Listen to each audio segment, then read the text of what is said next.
তো আমরা এসেছিলাম, তারপরে সন্ধ্যা হয়ে গেছে, তারপরে দেখতে পারছো মানে রাত্রি হয়ে গেছে। এই যে আমাদের পুজো কিন্তু শেষ হয়ে গেছে।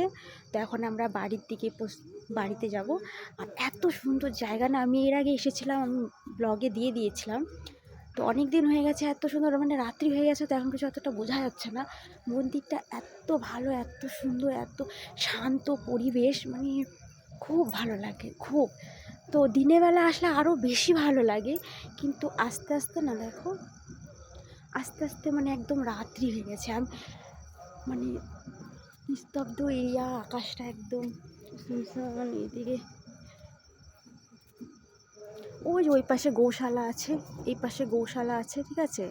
আর এখানে পণ্ডিতজিরা থাকার ব্যবস্থা করা হয়েছে। এখানে সেরকম মানে একটু ভেতরে হওয়ার কারণে না এখানে সেরকম লোকজন হয় না, কিন্তু বিশ্বাস করো মন্দিরটা এত ভালো, এত শান্তি লাগে। মানে এই যে গাছগুলা দেখা যাচ্ছে, দেখাচ্ছি তোমাকে, এই গাছগুলোর সামনে বসে থাকলে না মনে হয় কি একদম মানে এত ভালো, মানে শান্ত। তো যাই হোক, তো ওখানে শিব মন্দির রয়েছে, চলো তোমাদের একটু শিব মন্দির। এখন রাত্রিবেলা তো সেরকম দেখা যাচ্ছে না, কিন্তু দিনের দিন হলে খুব ভালো লাগতো। চলো, এই যেখানে তুলসী গাছ রয়েছে, তুলসী গাছও পুজো দিয়ে দিয়েছে। দেখো তুলসী গাছ, কোথায় তুলসী গাছ রয়েছে, কি সুন্দর। সন্ধ্যা হয়ে গেছে, এখন গেট একটু করে বন্ধ করে দিবে। এই যে আমাদের বাবা ভোলে বাবার মন্দির, এই যে ভোলে বাবার মন্দির। চল একটু প্রণাম করে নি।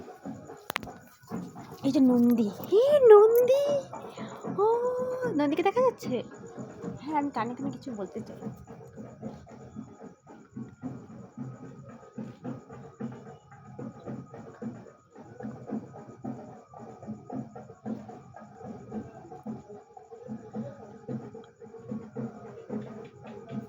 এই নন্দী মহারাজকে দেখে আমি খুব খুব খুশি। নন্দী মহারাজকে দেখা যাচ্ছে, দেখো নন্দী মহারাজ এখানে, নন্দীজি।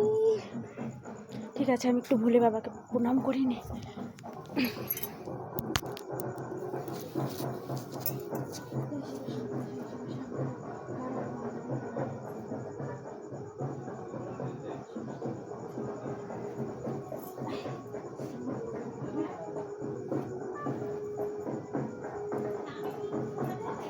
করে নিয়েছি প্রণাম।